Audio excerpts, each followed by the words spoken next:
ଏଇ ଗୋଲାପ ଫୁଲକୁ ମୁଁ କାହିଁ କେଉଁ ଛୋଟବେଳୁ ବହୁତ ଭଲ ପାଏ।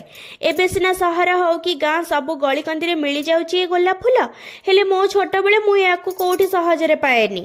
ଆଉ ଯୋଉଠି ଦେଖିଦିଏ ତାକୁ ଚାହିଁ ବହୁତ ସମୟ ଅଟକି ଯାଏ। ଧୀରେ ଧୀରେ ବଡ଼ ହଉ ହଉ ଦେଖିଲି ପୁଅ ଝିଅମାନେ ଗୋଲାପ ଫୁଲ ଦିଆନିଆ ହବାର।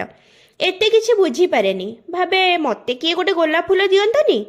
ପୁଣି ଟିକେ ବଡ଼ ହେଇ ଜାଣିଲି ଯିଏ ଯାହାକୁ ବେଶୀ ଭଲ ପାଏ ସେ ତାକୁ କାଳେ ଗୋଲାପ ଫୁଲ ଦିଏ। ଭାବିଲି ମତେ ଯିଏ ଗୋଲାପ ଫୁଲ ଧରି କେବେ ପ୍ରପୋଜ କରିବାକୁ ଆସିବ, ମୁଁ ଗୋଲାପ ଫୁଲ ପାଇଁ ତା ପ୍ରପୋଜାଲରେ ରାଜି ହେଇଯିବି। ଯୋଉ ବାହାଘର ଆଟେଣ୍ଡ କରିବାକୁ ଯାଏ, ସେଠି ଯେତେ ଫୁଲ ତୋଡ଼ା ଥାଏ ସେଥିରୁ ଖୋଜି ଖୋଜି ଗୋଲାପ ଆଣି ମୁଁ ମୋ ମୁଣ୍ଡରେ ଖୋସିଦିଏ। ଯୋଉଠୁ ମୁଁ ଫୁଲଟିଏ ପାଇଥାଏ ତାକୁ ଆଣି କାଚ ଗ୍ଲାସ ଭିତରେ ପାଣି ପୁରେଇ ସେ ଶୁଖିକି ଝଡ଼ିବା ପର୍ଯ୍ୟନ୍ତ ମୁଁ ତାକୁ ରଖେ। ମୁଁ ଛୋଟ ଥିଲି, ନୂଆ ନୂଆ ସାଇକେଲ ଚଲା ଶିଖୁଥାଏ। ମୁଁ ସାଇକେଲ ଚଲେଇ ସ୍କୁଲରୁ ଘରକୁ ଫେରୁଥାଏ। ଦେଖିଲି ଗୋଟେ ବରଗାଡ଼ି ସୁନ୍ଦର ଭାବରେ ଲାଲ ଗୋଲାପରେ ସଜା ହେଇକି ଥୁଆ ହେଇଛି। ତାକୁ ଦେଖି ମୋ ଆଖି ଝଲସି ଉଠିଲା।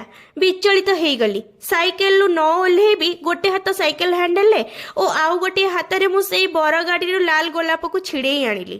ସେଠି ବହୁତ ଲୋକ ଥିଲେ, ବହୁତ ପାଟି କଲେ। କହିଲେ, ଏ ଝିଅ, ତୁ ଏ କ'ଣ କଲୁ?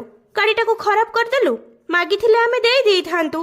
ଦେଖିଲେ ତ ଲାଗୁନୁ ଏତେ ବଦମାସ ହେଇଥିବୁ ବୋଲି। ଶୁଣିକି ମନ ଦୁଃଖ ହେଲା। ଭାବିଲି ଏଇ ଗୋଲାପ ପାଇଁ ଏତେ କଥା ଶୁଣିଲି, ଫୋପାଡ଼ି ଦେବି। ପୁଣି ଭାବିଲି, ନା ନା, ମୁଁ ବେଶୀ ଭଲ ପାଉଥିବା ଜିନିଷକୁ ଆଉ କାହା କଥାରେ ରାଗି ଫୋପାଡ଼ି ପାରିବି? ମୁଁ ପାରିବିନି।